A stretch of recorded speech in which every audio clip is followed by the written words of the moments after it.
महाराष्ट्र की करें तो महाराष्ट्र के रुझान में एनडीए सरकार बनती हुई दिख रही है। महाराष्ट्र में सीएम औहदे की रेस में फडणवीस आगे हैं।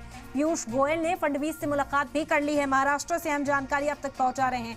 आपको बता दें कि अभी साझे की सरकार चल रही थी। एकनाथ शिंदे आए, अजीत पवार आए और उसके बाद ये सरकार जो है सधी हुई सी नजर आ रही थी, लेकिन बीजेपी के पास अब एक बड़ा नंबर पहुंच चुका है और इसी वजह से कहा जा रहा है कि बीजेपी अब अपने इर्द गिर्द जो है रखती हुई नजर आएगी पालों को। और अब देखना होगा कि बीजेपी का रोल यहाँ पर क्या रहता है।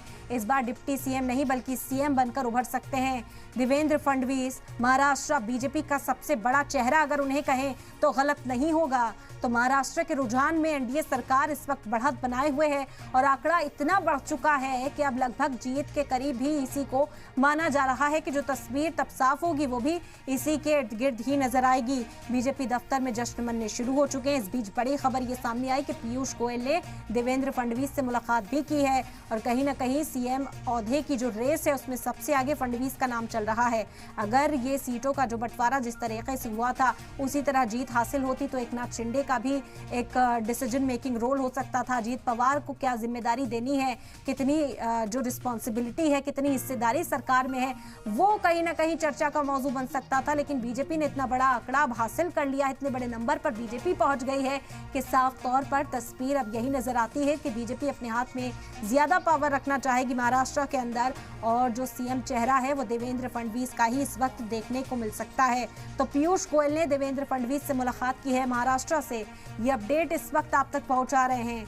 इलेक्शन से जुड़े तमाम अपडेट्स लगातार सलाम टीवी के जरिए आप तक पहुंचा रहे हैं और इस बीच पीयूष गोयल और देवेंद्र फडणवीस की मुलाकात जो हुई है वो बहुत कुछ कहती है। वहीं झारखंड में वोटों की गिनती जारी है। आपको बता दें कि जामताड़ा से कांग्रेस के इरफान अंसारी आगे हैं। पाकौर से कांग्रेस के निशात आलम इस वक्त आगे चल रहे हैं। तो मुस्लिम उम्मीदवारों की जो इस वक्त वोटों की गिनती जारी है वो भी आपको बता रहे हैं कि क्या स्टेटस है। आपको बता दें कि जामताड़ा से कांग्रेस के इरफान अंसारी जो हैं वो आगे चल रहे हैं। वहीं पाकौर से कांग्रेस के निशात अली इस वक्त आगे चल रहे हैं। मुस्लिम कैंडिडेट्स झारखंड में जो मैदान में हैं उनके बारे में जानकारी इस वक्त आपको बता दें कि जामताड़ा से कांग्रेस के इरफान अंसारी मैदान में हैं जो इस वक्त बढ़त बनाए हुए हैं। वहीं पाकौर से कांग्रेस के निशात आलम इस वक्त आगे चल रहे हैं।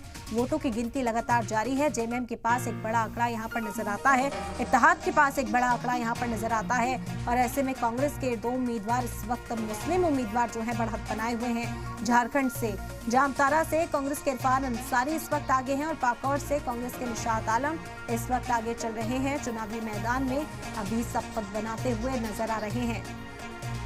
तो अहम जानकारी झारखंड से आप तक पहुंचा रहे हैं। झारखंड में वोटों की गिनती जारी है। जामताड़ा से कांग्रेस के इरफान अंसारी आगे।